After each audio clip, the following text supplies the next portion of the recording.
नमस्कार दोस्तों, स्वागत है आप सबका हमारे YouTube channel crack the maths में। दोस्त आज बहुत ही शानदार सेशन लेके आए हैं आपके लिए। शानदार इसलिए दोस्त कि आज जो है एनटीपीसी हमारे जो एग्जाम है, एनटीपीसी सीबीटी 2 लगा हुआ है और ग्रुप डी लगा हुआ है दोस्त, उसके लिए बहुत ही इंपॉर्टेंट क्वेश्चन लेके आए हैं। पूरा एक तरह से ये समझ लीजिए प्रैक्टिस सेट है आपके लिए।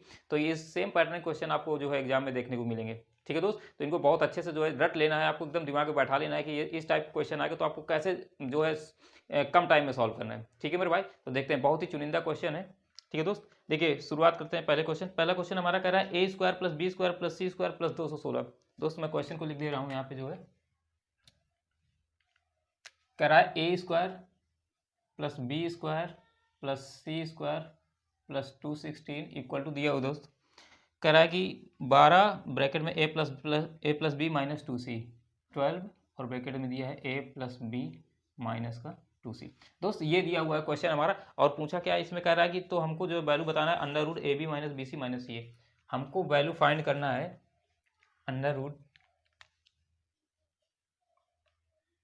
ए B minus B C minus C, इसकी वैल्यू बताना है हमको। ठीक है दोस्त, अब देखिए ये क्वेश्चन करने को तो लगभग सभी लड़के कर ले जाएंगे। ठीक है मेरे भाई, हर स्टूडेंट जो है इसको सॉल्व कर लेगा मेरे ख्याल से, लेकिन मायने क्या रखता है दोस्त, इसको टाइम से सॉल्व करना। अगर जिसकी प्रैक्टिस है, जिसने इसको जो है कई बार सॉल्व किया है, ठीक है, या अच्छे से प्रैक्टिस किया, तो वो ज़्यादा से ज़्यादा 5 सेकंड में इस क्वेश्चन को सॉल्व कर लेगा, मैक्सिमम 5 सेकंड मेरे भाई। ठीक है, जिसकी प्रैक्टिस नहीं है उसने वो सॉल्व तो कर लेगा, हो सकता है 10 सेकंड का टाइम लगे, 20 सेकंड का टाइम लगे, 1 मिनट का भी टाइम लग सकता है, या ये भी हो सकता है कि एक बार में आंसर सही ना आए। ठीक है मेरे भाई, तो इसको देखिए हमको स्पीड से कैसे सॉल्व, पहले तो मैं आपको डिटेल में बता देता हूँ। ठीक है मेरे भाई, ताकि आप इसको समझिए, इसका कॉन्सेप्ट क्या है। जब भी इस तरह के क्वेश्चन आपको कहीं पे भी दिख जाए एग्जाम में, आपको करना क्या है, इसका देखिए direct A plus A B C की वैल्यू हम डायरेक्ट कैसे पता कर सकते हैं दोस्त। देखिए ये जो ज्यादातर केसेस में क्या होता है, ये जो वैल्यू होगी हमारी स्क्वायर ही होगी। ठीक है दोस्त, किसका स्क्वायर होगी, ए प्लस 1 मतलब ए के साथ जो भी होगा उसका होल स्क्वायर, प्लस ये सारी की सारी वैल्यू हमारी, इसलिए ए प्लस बी का होल स्क्वायर बन रही होंगी। देखिए इधर क्या दिया हुआ हमारा ए प्लस बी माइनस 2c। तो दोस्त ये यहाँ पे कुछ इस तरीके का फॉर्म जो है क्रिएट करता है, जैसे ए प्लस ये कुछ भी दिया होगा यहाँ पे, ठीक है, उसका whole square, plus B plus कुछ दिया होगा यहाँ पे उसका whole square, plus C plus कुछ दिया होगा यहाँ पे उसका होल स्क्वायर, और ये इक्वल टू बनता है हमारा 0। ठीक है मेरे भाई, जब आप इसको इधर पक्षांतर करके लेके आएंगे, ठीक है, इस वाले पक्ष को इधर लेके आएंगे और इनको तोड़ेंगे, इसको तोड़ेंगे, तो दोस्त हमारा ये पूरा इस फॉर्म में बन के जाएगा। ठीक है मेरे भाई, अब ये कैसे पता करेंगे कि ए के साथ में क्या होगा, तो यहाँ पे देखेंगे ए का मल्टीपल क्या है हमारा। ठीक है, अगर 12 को अंदर लेके जाएंगे तो क्या हो जाएगा हमारा 12a plus 12b minus 24c। ठीक है, अब उसको 2ab में तोड़ेंगे, जब 12a को जब 2ab में तोड़ेंगे, यानी 12 से जब हम 2 अलग कर लेंगे तो हमारा क्या हो जाएगा 2 इंटू 6a, यानी ए का मल्टीपल क्या आ जाएगा दोस्त हमारा 6, यानी कि दोस्त हमारा यहाँ पे ए की वैल्यू क्या होगी 6। ठीक है मेरे भाई, तो दोस्त ये जब, लेकिन आपको ये याद रखना है कि यहाँ पे प्लस होगा कि माइनस होगा, ये भी सबसे ज्यादा जो है मायने रखता है। ठीक है, तभी आपकी वैल्यू एग्जैक्ट आ पाएगी, अगर माइनस प्लस में गड़बड़ी हो गई तो भी दिक्कत हो जाएगी मेरे भाई। तो मेरे कहने का मतलब ये है कि अगर ये तो आप बेस से अगर आप करेंगे तो ये तो आप बना के लेके चले जाएंगे। ठीक है, ऐसे बना के आप आंसर निकाल लेंगे और 99% जो है स्टूडेंट इसका आंसर निकाल लेंगे इस तरीके से। ठीक है मेरे भाई, लेकिन हमको 5 सेकंड के अंदर कैसे इसका सोल्यूशन फाइंड करना है उसको समझना है। ठीक है दोस्त, तो देखिए ये तो रहा इसका बेसिक तरीका कि ऐसे इसका जो है बनेगा फॉर्म, और उसके बाद हम इसको 0 के बराबर करेंगे, फिर इसको 0 के बराबर करेंगे, फिर इसको 0 के बराबर करेंगे, अलग अलग सबको तीनों को 0 के बराबर करके इसके बाद ए की वैल्यू निकालेंगे, बी की निकालेंगे, सी की निकालेंगे, और उसके बाद यहाँ पे उनकी वैल्यू पुट करेंगे और उसके बाद आंसर फाइंड करेंगे। लेकिन हमको ऐसे नहीं करना, अगर ऐसे करेंगे तो हमारा टाइम बहुत ज़्यादा लग जाएगा एग्जाम में। ठीक है मेरे भाई, आंसर तो आ जाएगा लेकिन उसका कोई मायने नहीं होगा, क्योंकि उसके चक्कर में हमारे 2-3 क्वेश्चन छूट जाएंगे। ठीक है दोस्त, तो हमको करना कैसे ये देखना है इसको। तो दोस्त इसका देखिए क्या तरीका होता है, आपको यहीं पे 2 अलग कर लेना है। ठीक है मेरे भाई, सबसे पहले क्या करना है आपको 2 अलग कर लेना है। यहाँ पे अगर 2 आप अलग करेंगे इसको तो यहाँ पे मल्टीपल क्या बचेगा 6, इसको अगर हम 12 को इस फॉर्म में लिख देंगे। ठीक है, ये सारी चीज़ें मैं आपको समझाने के लिए बता रहा हूँ। ठीक है दोस्त, ऐसे लिख सकते हैं, 12 को 2 इंटू 6 लिख सकते हैं। ठीक है दोस्त, यहाँ तक किसी भाई को कोई दिक्कत नहीं होनी चाहिए। अब देखिए यहाँ से हमको पता चल गया कि ये 6 अंदर जाएगा। ठीक है मेरे भाई, ऐसा हमने क्यों किया, क्योंकि सब में हमारा 2ab का फॉर्म बनाना है हमको। ठीक है, ठीक है दोस्त, तो यहाँ पे तो 2 था लेकिन इन पे 2 नहीं था, तो इनको भी हमको 2 देना था। अब दोस्त ये सब में बन गया। अब देखिए ये जब 6 हमारा अंदर जाएगा तो ये 6a बन जाएगा, ये 6b बन जाएगा, और ये माइनस का 12c बन जाएगा। ठीक है दोस्त, यानी a का मल्टीपल यहाँ पे क्या होगा 6, b का 6 और c का -12। तो दोस्त हमको डायरेक्ट पता चल गया, यहाँ से डायरेक्ट पता चल गया कि a की वैल्यू कितनी हो जाएगी 6, b की कितनी हो जाएगी 6 और c की कितनी हो जाएगी -12। ठीक है मेरे भाई। लेकिन अगर किसी को डाउट हो आप चेक भी कर सकते हैं। देखिए यहाँ पे जो ये दी हुई है वैल्यू 216, ये इन सब का स्क्वायर का सम होना चाहिए। ठीक है मेरे भाई, तभी तो ये वैल्यू हमारी ये इक्वेशन जो हमारा सेटिस्फाई होगा, वरना गड़बड़ हो जाएगी सिस्टम जो है। तो क्या करना है, इसको चेक करेंगे। देखिए अगर 6 का स्क्वायर करेंगे, ये 6 है हमारा, ये आएगा 6a, दूसरा आएगा 6b, और तीसरा क्या आएगा माइनस का 12c।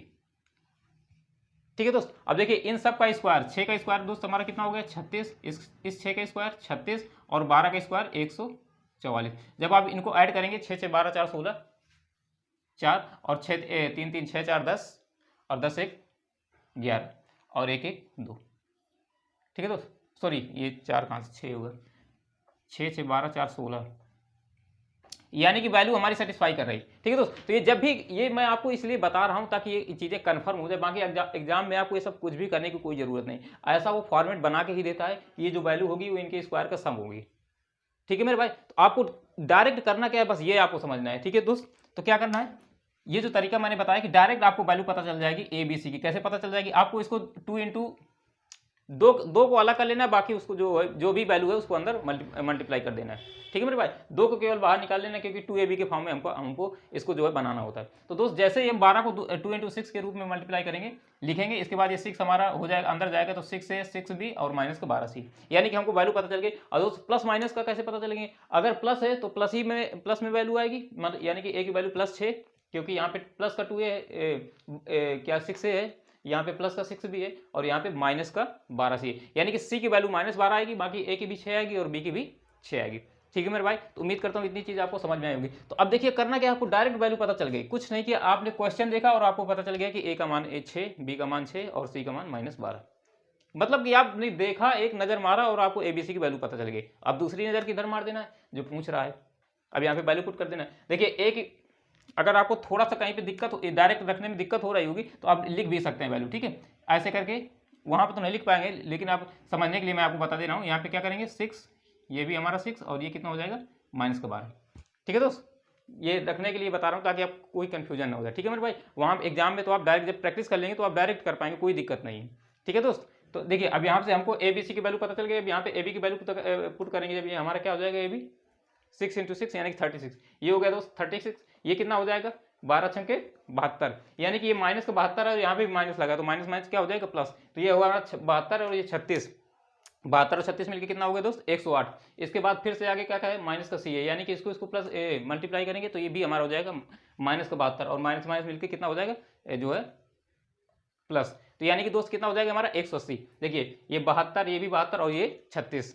ठीक है दोस्त, तो 72 72 144 और 144 और 36 कितना हो गया दोस्त हमारा 180। मतलब ये आप जब कैलकुलेशन जब आप प्रैक्टिस करेंगे ना, तो ये सारी चीज़ें बहुत जल्दी इंप्रूव हो जाएंगी। ठीक है, कोई दिक्कत नहीं होगी। अभी हो सकता है आपको मतलब डायरेक्ट करने में थोड़ी सी दिक्कत हो रही है, तो कोई बात नहीं, आप इतना कर सकते हैं। ठीक है, प्रैक्टिस करेंगे तो आराम से हो जाएगा। यानी कि दोस्त जब यहाँ पे वैल्यू आप पुट करेंगे इनकी, देखिए मैं लिख दे रहा हूँ, ये हमारा AB कितना हो जाएगा 36 और BC हो जाएगा 72 और CA हो जाएगा 72। दोस्त जब इन तीनों को ऐड करेंगे तो ये हो जाएगा हमारा 180। ठीक है मेरे भाई, अब 180 को जब रूट के बाहर निकालेंगे, इसको हम 180 को 36 पंचे ऐसे लिख सकते हैं, 36 × 5। अब 36 से हमारा क्या आ जाएगा 6 बाहर आ जाएगा, यानी कि 6√5 जो हो जाएगा हमारा आंसर आ जाएगा। ठीक है मेरे भाई, उम्मीद करता हूँ चीज़ आपको समझ में आई होगी, ये ट्रिक समझ पसंद आई होगी और बहुत ही शानदार ट्रिक है मेरे भाई। ये अब डायरेक्ट जो है मैक्सिमम 5 सेकंड, ज़्यादा से ज़्यादा 5 सेकंड, वरना 2 से 3 सेकंड 4 सेकंड में भी आप जो है कैलकुलेशन अगर आपकी फास्ट है तो जो है निकाल लेंगे इसका आंसर। ठीक है मेरे भाई, तो आपको बेसिक से ना जाके ऐसे इसको कर, ये बहुत ही इंपॉर्टेंट क्वेश्चन है मेरे भाई, हर एग्जाम में जो है इसका जो है अब TCS खासकर जो है पूछ रहा है। अब रेलवे जो नए नए एग्जाम करवा रहा है उन्हें भी जो है उनको बहुत ज़्यादा मात्रा में इंक्लूड कर दिया है। लगभग हर एग्जाम में इनका क्वेश्चन, इस टाइप का क्वेश्चन देखने को मिलता है। ठीक है दोस्त, तो NTPC का जो हमारा CBT 2 होने वाला है, ग्रुप D का जो एग्जाम लगा हुआ है, तो उनके लिए बहुत ज़्यादा इंपॉर्टेंट है। ये सारे के सारे क्वेश्चन जो मैं करवाने वाला हूँ आपके लिए बहुत ज़्यादा जो है इंपॉर्टेंट है, इनको बहुत अच्छे से इनके सारे के जो कॉन्सेप्ट समझ लेना है सभी क्वेश्चन के। ठीक है दोस्त, चलिए इसका नेक्स्ट क्वेश्चन देखते हैं।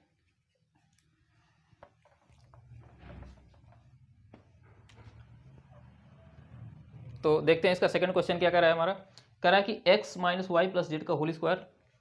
दोस्त क्वेश्चन दिया हुआ है x - y + z का होल स्क्वायर, और आगे क्या दिया हुआ है -x - y - z का whole square, -x - y - z का होल स्क्वायर। ठीक है दोस्त, अब कह रहा है इसकी वैल्यू बताना है। देखिए मेरे भाई, पेन नहीं टच करना आपको, ऐसे भी कोई ऐसे क्वेश्चन के लिए पेन उठाने की जरूरत नहीं है, अगर पेन उठाएंगे तो आपको समस्या हो जाएगी। ठीक है मेरे भाई। तो पेन बिल्कुल भी नहीं उठाना है आपको। ये सारे के सारे क्वेश्चन इस टाइप के, जैसे जहाँ भी क्वेश्चन दिखे आपको ओरली करना है, ठीक है। वो होंगे कैसे, ओरली हो कैसे आप सॉल्व कर पाएंगे, उसके लिए आपको प्रैक्टिस की जरूरत होगी, ठीक है दोस्त। तो जब आप प्रैक्टिस करेंगे तो आपको बहुत आसानी से जो है आपसे बनने लग जाएंगे, ठीक है मेरे भाई। अब देखिए ये इसको आपको देख के डायरेक्ट जो है पता चल रहा होगा, ठीक है। ये भी स्क्वायर में दिया हुआ, ये भी स्क्वायर में दिया हुआ, बीच में क्या लगा हुआ है हमारा माइनस, यानी कि हमको पता है क्या, हम जानते हैं ए स्क्वायर माइनस बी स्क्वायर, ठीक है। इसको हम क्या लिख सकते हैं, एक जगह ए प्लस बी एक ब्रैकेट में, ठीक है मेरे भाई। इसको दो तरीके से तोड़ सकते हैं, और दूसरे ब्रैकेट में ए माइनस बी, ठीक है मेरे भाई। क्या ये चीज़ें आपको समझ में आ रही हैं? उम्मीद करता हूँ बहुत अच्छे से समझ में आ रही होंगी, किसी भी भाई को कोई दिक्कत नहीं होगी यहाँ तक, ठीक है दोस्त। अब देखिए आपको करना क्या है, ये चीज़ आपको लिखना नहीं है, तो मैं आपको समझाने के लिए जो है बता रहा हूँ। आपको डायरेक्ट जैसे ही आपने क्वेश्चन देखा आपके दिमाग में ये क्लिक कर जाना चाहिए कि ये तो फॉर्म बन रहा है हमारा ए स्क्वायर माइनस बी स्क्वायर का, यानी कि एक ब्रैकेट में हमारा आ जाएगा ए प्लस बी और दूसरे में आ जाएगा ए माइनस बी, ठीक है दोस्त। अब देखिए जब आप ये सोच लेंगे तो अब इसको कैसे करेंगे।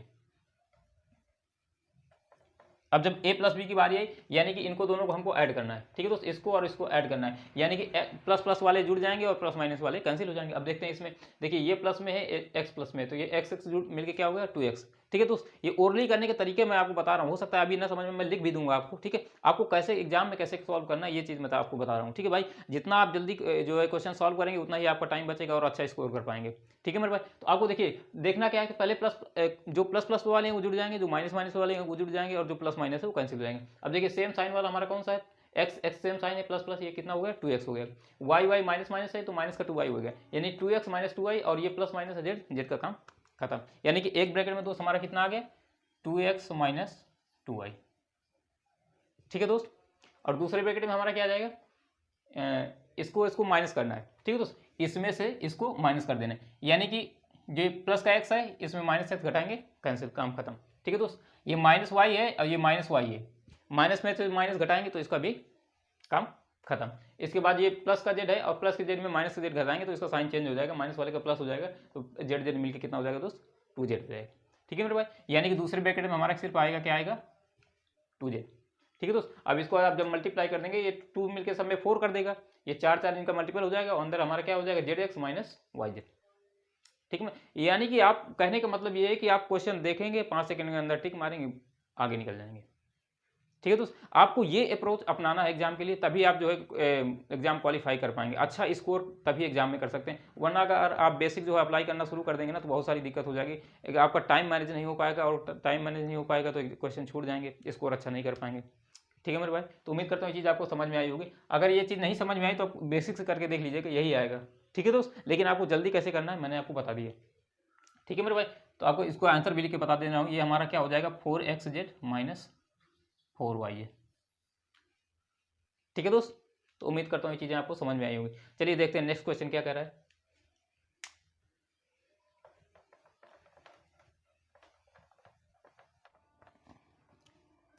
तो दोस्त देखते हैं नेक्स्ट क्वेश्चन क्या कह रहा है। क्वेश्चन नंबर 3 हमारा क्या कह रहा है। क्वेश्चन नंबर 3 बोला है कि 2a plus A by 3 equal to 2a plus 3 by A minus 1 equal to 11 दिया हुआ। 2a प्लस 3 बाई ए दूसरा पद ये दिया हुआ, और माइनस 1 इक्वल टू हमारा क्या दे दिया है 11, ठीक है दोस्त। चलिए इसको लिखने की कोई जरूरत नहीं। तो हमसे पूछा क्या है, हमसे वैल्यू पूछा है 4a square plus 9 by A square, इसका मान बताना है हमको, ठीक है मेरे भाई। उम्मीद करता हूँ ये चीज़ क्वेश्चन आपको समझ में आया होगा। क्वेश्चन क्या समझ में आएगा, इसमें क्या करना है आपको देख के समझ में आया होगा, ठीक है दोस्त। क्या ये समझ में आ रहा है आपको, क्वेश्चन देखते ही आपको ये समझ में आ रहा है। अगर इसके लिए आपको पेन उठाने की जरूरत पड़ रही है तो दिक्कत है, यानी कि प्रैक्टिस अभी कम है, ठीक है मेरे भाई। इस सब क्वेश्चन के लिए आप अगर पेन नहीं उठाएंगे, इन सब क्वेश्चन को अगर आप ओरली कर पाएंगे, तभी मेरे भाई अच्छे अच्छे जो क्वेश्चन है उनके लिए आप टाइम बचा पाएंगे और सारे के सारे क्वेश्चन अटेम्प्ट कर पाएंगे। तो दोस्त इसको देखते ही आपके दिमाग में एक क्लिक करना चाहिए कि देखिए यहाँ पे 2a है और प्लस 3 बाई ए है, और यहाँ पे हमारा क्या है 4a स्क्वायर है प्लस 9 बाई ये 9 है प्लस 9 बाई ए स्क्वायर। यानी कहने का मतलब क्या होगा कि इनका स्क्वायर कर दिया गया, ठीक है। ये 2a का स्क्वायर हमारा 4a स्क्वायर और 3 बाई ए का स्क्वायर हमारा 9 बाई ए स्क्वायर, ठीक है मेरे भाई। तो इसका मतलब क्या है कि हमको इसका स्क्वायर निकालना, इसका स्क्वायर प्लस इसका स्क्वायर निकालना है। तो ये -1 का अगर इधर इधर इसको ले जाएंगे तो ये इधर ऐड होकर क्या हो जाएगा मेरे भाई 12 बना देगा, ठीक है मेरे भाई। अब देखिए अगर इसका स्क्वायर करेंगे, अब आपने फार्मूला पढ़ा होगा कि अगर x प्लस 1 अपन एक्स की वैल्यू कुछ भी दे दे, सपोज के दे दिया है, तो हमारा X square plus 1/x² equal to क्या होता है दोस्त, k² - 2। ठीक है मेरे भाई, क्या ये बात आपको समझ में आ रही है? उम्मीद करता हूँ समझ में आ रही होगी। ठीक है मेरे भाई, तो अगर यहाँ पे हमको x + 1/x की वैल्यू पता है तो ये क्या है 12, यानी कि k की वैल्यू क्या दी हुई है 12 दी हुई है। ठीक है दोस्त, तो x² + 1/x² की वैल्यू कितनी हो जाएगी, k² - 2, यानी कि 12 का स्क्वायर - 2। 12 का स्क्वायर आपको अगर नहीं आ रहा है तो आप इसको स्क्वायर जो है जरूर याद कर लीजिएगा। मिनिमम कम से कम आपको जो है 30 तक तो याद ही होनी चाहिए, लेकिन अगर 50 तक याद कर लेना तो बहुत अच्छी बात है। ठीक है मेरे भाई, ये आपको जो है एग्जाम में कैलकुलेशन पे जो है बहुत अच्छी कमांड बनाते हैं। स्क्वायर हो गया, क्यूब हो गया, कम से कम ये समझ लिए कि 20 तक तो आपको क्यूब याद ही होनी चाहिए। अगर 30 तक याद कर लेने तो बहुत अच्छी बात है। वैसे मिनिमम तो आपको 50 तक स्क्वायर और 30 तक क्यूब जो है याद होना चाहिए। ठीक है दोस्त, और कम से कम कि 25 तक तो पहाड़े भी याद होने चाहिए। तो ये यही सब चीज़ें अगर आप ये चीज़ें आप ओरली कर पाएंगे, दिमाग में होगी आपके, तो जो कैलकुलेशन आपकी मतलब ऑटोमेटिक जो है फास्ट हो जाएगी। ठीक है मेरे भाई, तो उम्मीद करता हूँ ये चीज़ आपको समझ में आई होगी, यानी कि डायरेक्ट आप इसको निकाल पाएंगे। k² - 12 में यहाँ पे जब रख देंगे तो 12 का स्क्वायर 144 तो -2 यानी कि 142। ठीक है मेरे भाई, लेकिन अब देखिए ये तो हमारा किसके लिए हो गया, यहाँ पे जब x ये सेम दिया हुआ, ठीक है, लेकिन यहाँ पे तो ये सेम नहीं दिया, यहाँ पे 2 है और इसका मल्टीपल क्या है 3 है, यानी कि इसका जो मल्टीपल दिया हुआ है हमारा 2 है और इसका मल्टीपल कितना है दोस्त 3 है। तो इसको भी तो आगे ले जाना पड़ेगा। ठीक है मेरे भाई, तो इसको आगे ले जाना पड़ेगा, तो हमारा क्या हो जाता है, ये इसके साथ में ऐड हो जाता है, इसके साथ में 2 के साथ में 2 × AB ऐसे हो जाता है। ठीक है दोस्तों, ये जो भी मल्टीपल होते हैं, अगर इसको हम A बोलें और इसको B बोलें, ठीक है, तो अगर इसे बोलें इसको ax² और ये इसको B बोल दें, ठीक है, तो दोस्त ये हमारा क्या हो जाता है a² x² + b² / x² = k² - 2 × AB। ठीक है दोस्त, क्या ये बातें आपको समझ में आ रही हैं? तो दोस्त अब करना क्या होता है, हमको ये डायरेक्ट यहाँ पे इसकी वैल्यू पुट कर देना। k² की वैल्यू कितनी हो जाएगी हमारी 144 - 2 और AB की वैल्यू कितनी है हमारी 3 दूना 6। ठीक है, 6 दूनी 12 और 144 में 12 जाएगा तो 132। ये सारी की सारी चीज़ें आप ओरली कर सकते हैं। ये कहीं पे भी जो एक भी शब्द लिखने की, कोई एक भी अक्षर लिखने की कोई ज़रूरत नहीं है। यहाँ पे सारा का सारा मैटर जो है आप ओरली कर सकते हैं। क्वेश्चन देखेंगे और मैक्सिमम 5 से 10 सेकंड के बीच में आपका आंसर आ जाएगा। वो कब होगा ऐसा, जब आप प्रैक्टिस करेंगे। ठीक है मेरे भाई, तो उम्मीद करता हूँ आपको मेथड समझ में आया होगा, कैसे अप्लाई करना है। आपको इसको डायरेक्ट जो है करना है, ये सब लिखने की कोई भी ज़रूरत नहीं। एग्जाम में जो है एक भी चीज़ लिखने की कोई ज़रूरत है नहीं। ठीक है दोस्त, तो चलिए देखते हैं नेक्स्ट क्वेश्चन। तो दोस्त शुरू करते हैं, देखते हैं क्वेश्चन नंबर 4 क्या कर रहा है हमारा। कह रहा है किसी वस्तु पर इसके क्रय मूल्य से 27% अधिक अंकित मूल्य पर जो है x% की छूट देने पर भी 6.68% का लाभ हो, तो x का मान बताना है हमको। ये है हमारा क्वेश्चन नंबर 4। ठीक है मेरे भाई, इसको जरा ध्यान से समझिएगा।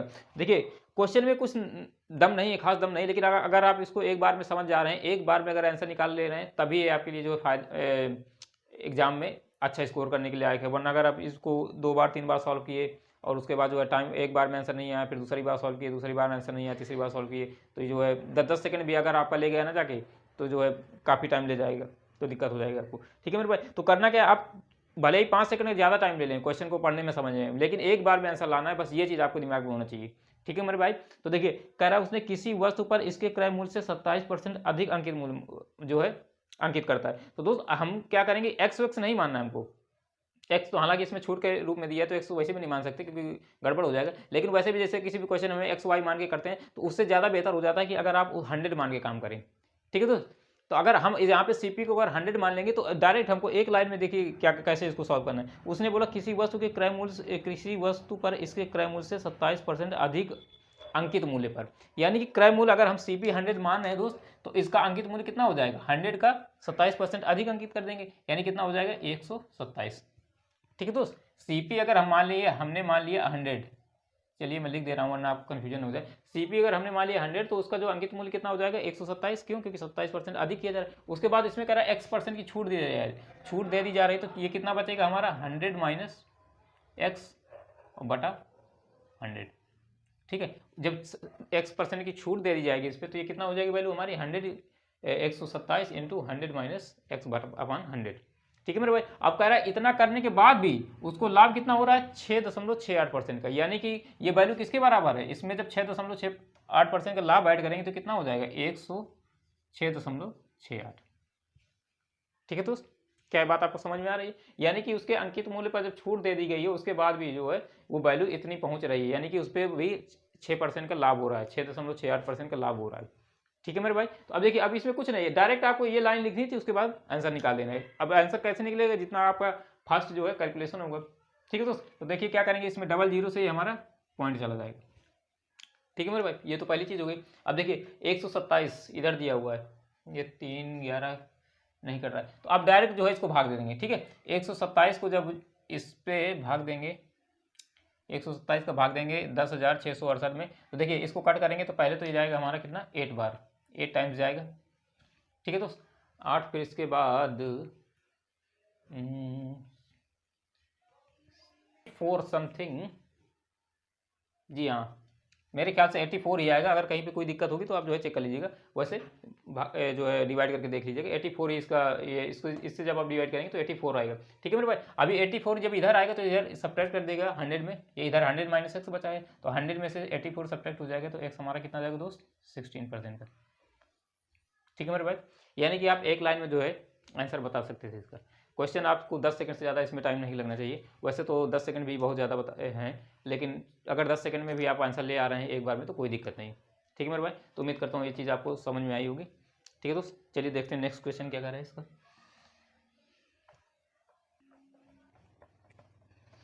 तो दोस्त देखते हैं इसका नेक्स्ट क्वेश्चन। क्वेश्चन नंबर 5 हमारा क्या कह रहा है,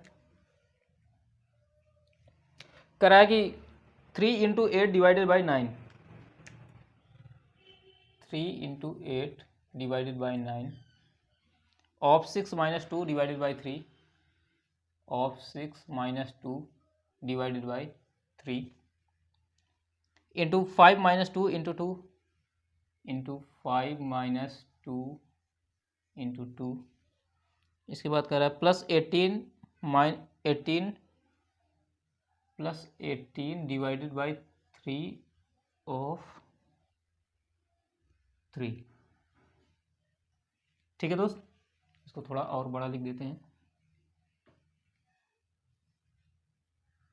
ये दिया हुआ है क्वेश्चन हमारा। दोस्तों इस टाइप का क्वेश्चन आपको हर एग्जाम में, ठीक है, अगर मैथ में नहीं मिलेगा तो जो है रीजनिंग में मिल जाएगा। ये पोर्शन जो है रीजनिंग में भी ऐसा इस टाइप का क्वेश्चन पूछ लेता है। दोस्तों इसमें करने को तो लगभग हर बंदा जो है, हर स्टूडेंट क्वेश्चन सॉल्व कर लेता है, या किसी का एक बार में आंसर आता है, किसी का 2 बार में आता है, किसी का 3 बार में, या किसी का 3 बार में भी नहीं आ पाता, और लास्ट में ये होता है कि पता नहीं कहाँ गलती हो जा रही है और छोड़ना पड़ जाता है।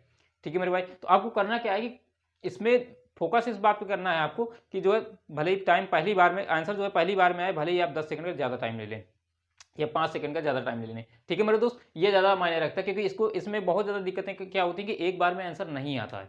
ठीक है दोस्त, उसके देखिए अब क्यों नहीं आता मैं आपको रीजन बता रहा हूँ। दिक्कतें क्या होती है, एक बार में आप करते चले जाते हैं पूरा कैलकुलेशन।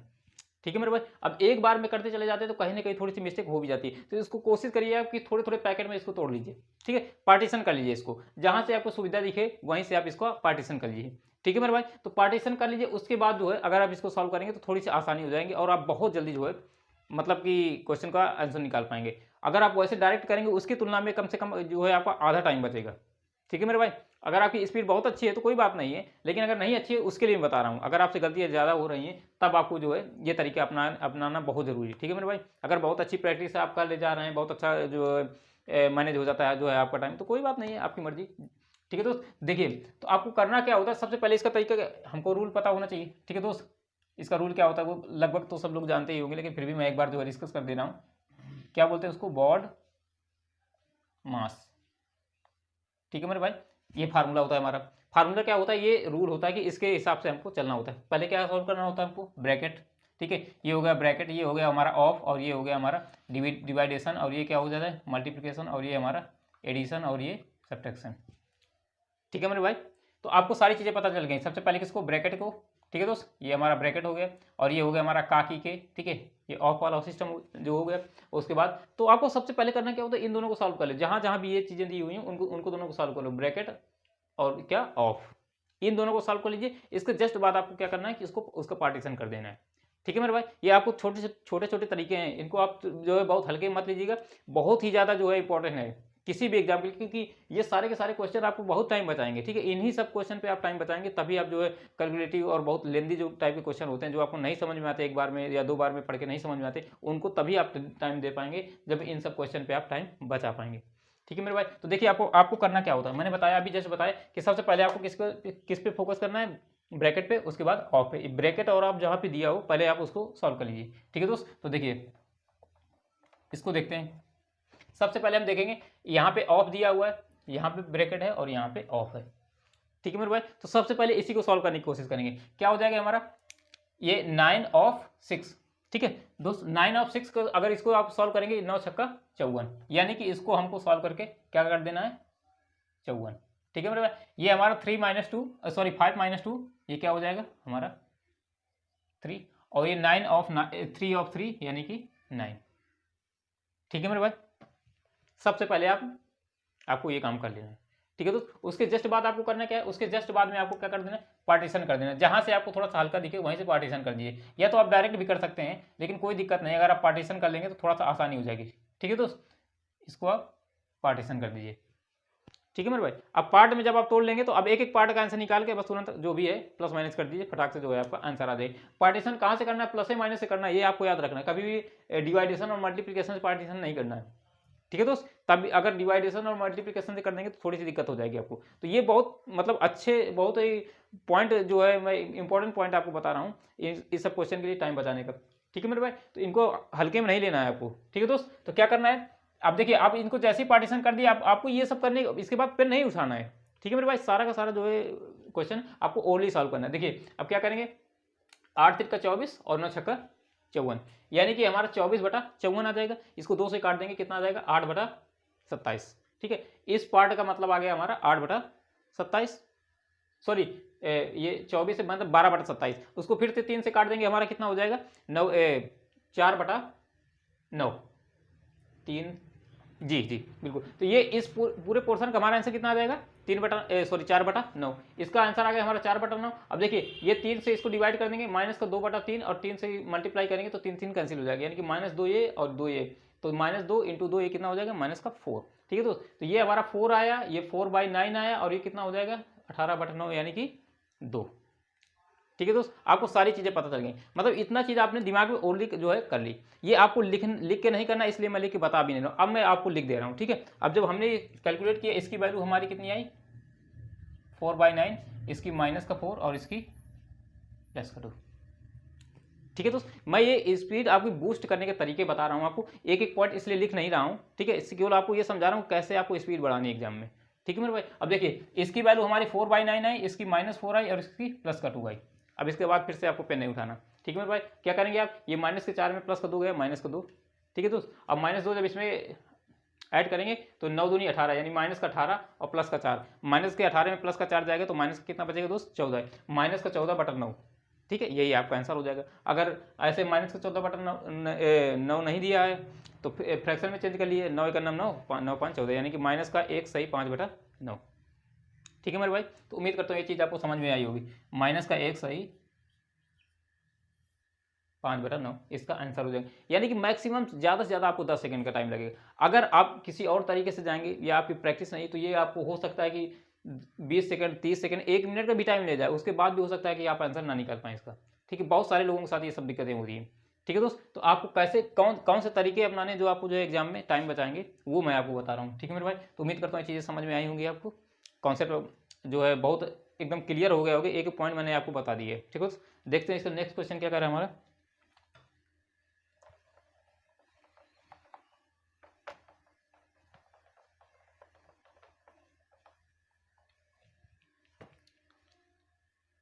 क्वेश्चन नंबर 6 की बात करें, क्वेश्चन नंबर 6 क्या कह रहा है हमारा, करेक्ट ट्रायंगल एबीसी में भुजा एबी पर बिंदु डी इस प्रकार है कि बीडी बराबर 3 सेंटीमीटर, डीए बराबर 4 सेंटीमीटर। अब देखिए ट्रायंगल की बात कर रहा है, अगर आपको आपकी ज्योमेट्री में अच्छी पकड़ है तो हो सकता है कोई मतलब कुछ कुछ क्वेश्चन ऐसे भी होते हैं जिनको आप बिना फिगर बनाए भी सॉल्व कर सकते हैं, ठीक है दोस्त। लेकिन अगर आपको थोड़ी सी दिक्कत हो कोई बात नहीं, आप फिगर बना दीजिए, उससे क्या होगा कि आप मतलब कि गलतियां होने के चांस कम हो जाएगा। वरना अगर आप फिगर नहीं बनाओगे तो हो सकता है कि एक बार में ना, या हो सकता है गलती भी हो जाए, फिर दोबारा फिगर बनाना पड़े। तो उससे अच्छा है कि उसमें 2 बार जो है टाइम वेस्ट हो जाएगा। तो उससे अच्छा है कि आप पहली बार में जो है फिगर बना दीजिए। देखिए क्वेश्चन में क्या रहा है, करा एक ट्राइंगल दिया हुआ ए बी सी, करा ए बी सी एक ट्राइंगल है में भुजा ए बी पर बिंदु डी इस प्रकार है कि बी डी बराबर 3 सेंटीमीटर। हमने मान लिया बिंदु डी यहाँ पे है और बी डी जो है 3 सेंटीमीटर दे दिया। उसके बाद बोल रहा है और डी ए बराबर 4 सेंटीमीटर है। जो डी ए है दोस्त ये 4 सेंटीमीटर है। इसके बाद कह रहा है बी सी पर बिंदु ई इस प्रकार है कि डी ई समांतर ए सी है। बी सी पर बिंदु ई इस प्रकार है कि डी ई, बी सी पर बिंदु ई है और ये डी ई है दोस्त, ये दोनों समांतर हैं, ठीक है मेरे भाई। ये जो डी ई समांतर किसके है, बी सी के। अब इसका तो आपको आंसर पता ही, आपको थ्योरी पता है, इतना बताते ही आपको पता चल जाना चाहिए कि इस पे कौन सी थ्योरम लगनी है, ठीक है मेरे भाई। इसके आगे आपको पढ़ने की जरूरत नहीं, दिमाग में आ जाना चाहिए। अब देख लेना कि आपसे पूछ क्या रहा है, ठीक है मेरे भाई। करा ट्राइंगल बी डी ई का क्षेत्रफल रेशियो समलंब चतुर्भुज ए सी ई डी का क्षेत्रफल बताना है। ट्राइंगल बी डी ई इसका क्षेत्रफल, इस ट्राइंगल का क्षेत्रफल और इसका, ठीक है, इस चतुर्भुज का क्षेत्रफल, ठीक है, इन दोनों के क्षेत्रफल का रेशियो बताना है मेरे भाई। आपने कॉन्सेप्ट थ्योरम पढ़ी हुई, क्या पढ़ी हुई है, ये दोनों, ये जो छोटा वाला ट्रायंगल होता है इस बड़े वाले ट्रायंगल क्या होता है हमारा, समरूप होते हैं। ये दोनों त्रिभुज क्या होते हैं दोस्त, समरूप त्रिभुज होते हैं, ठीक है दोस्त। तो अब उनकी इनकी क्या बोलते हैं थ्योरम क्या होती है, इसकी समरूप त्रिभुज वाली हमारी क्या होती है दोस्त, एक ही रेशियो साइड का जो रेशियो होता है हमारा वो सेम होता है। यानी कि अगर बात करें हमारा इस ट्रायंगल की रेशियो, ट्रायंगल की साइड का रेशियो और ये बड़े वाले ट्रायंगल का रेशियो, ठीक है, फिर उसके बाद ये छोटे वाले ट्रायंगल की इस भुजा का रेशियो और बड़े वाले ट्रायंगल की इस भुजा का रेशियो, ये आपस में क्या होते हैं दोस्त, सेम होते हैं, ठीक है मेरे भाई। तो देखिए अब देखिए एक चीज इसका और थ्योरम होती है, दूसरी मतलब इसी में क्या दूसरी थ्योरम होती है, ये इनका ट्रायंगल भुजाओं का जो अनुपात होता है उनका स्क्वायर, मतलब भुजाओं के स्क्वायर का जो रेशियो होता है वो हमारा क्या होता है,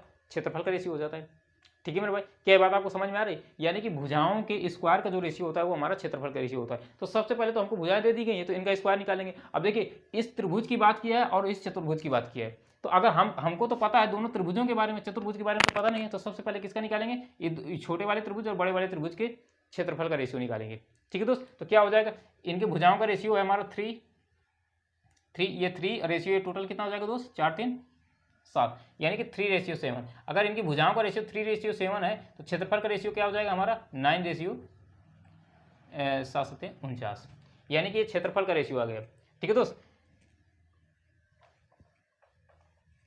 ये है हमारा डेल्टा 1 और डेल्टा 2 ऐसे दिख दिया, ठीक है। ये छोटे त्रिभुज का क्षेत्रफल है, ये बड़े त्रिभुज का क्षेत्रफल, ठीक है मेरे भाई। तो यानी कि क्षेत्रफलों का रेशियो हमको पता चल गया कितना, 9:49। अब हमसे पूछा क्या है कि इस छोटे वाले त्रिभुज का क्षेत्रफल और इस वाले चतुर्भुज का क्षेत्रफल। अब देखिए ये इस चतुर्भुज का क्षेत्रफल कैसे आएगा दोस्त, इस पूरे त्रिभुज के क्षेत्रफल में इस छोटे वाले त्रिभुज का क्षेत्रफल घटा देंगे तो इस चतुर्भुज का क्षेत्रफल आ जाएगा कि नहीं आ जाएगा, ठीक है मेरे भाई।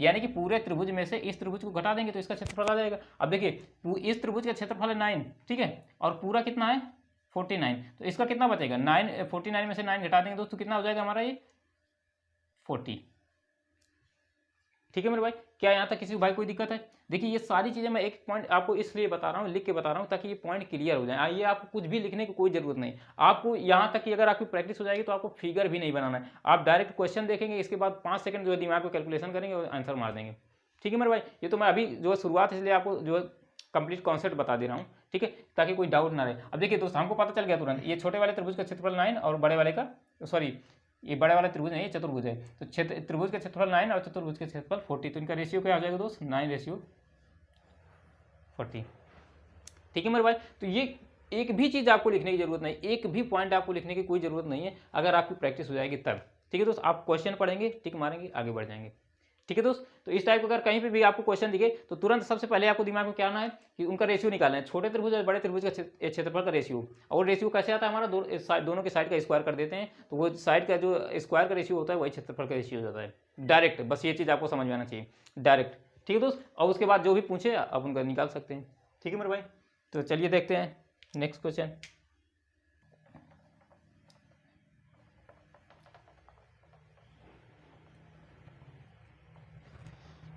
तो तो दोस्त वीडियो थोड़ा लंबा होता जा रहा है तो कोई बात नहीं, चलिए इसके आगे के जो क्वेश्चन बचे हुए हैं हम नेक्स्ट पार्ट में डिस्कस करेंगे, ठीक है। ये सीरीज हमारी कंटिन्यू रहेगी और इसमें ब्रेक नहीं लगने वाला, और ये सारे के सारे क्वेश्चन बहुत इंपॉर्टेंट इसलिए है कि इन्हीं सारे क्वेश्चन पे जो है आप टाइम बचा पाएंगे, ठीक है मेरे भाई। जिन पे जो कैलकुलेटिव क्वेश्चन होते हैं इस पर तो सबको टाइम लगना होता है, ठीक है मेरे भाई। तो जो जिस पे टाइम बचाया जा सकता है उन पे हमको ज़्यादा फोकस करना है, ठीक है दोस्त। तो इन पे टाइम कैसे बचाना है ये मैं आपको बता रहा हूँ, ठीक है। तो मिलते हैं नेक्स्ट पार्ट में जो है आगे क्वेश्चन के साथ, ठीक है। Thank you.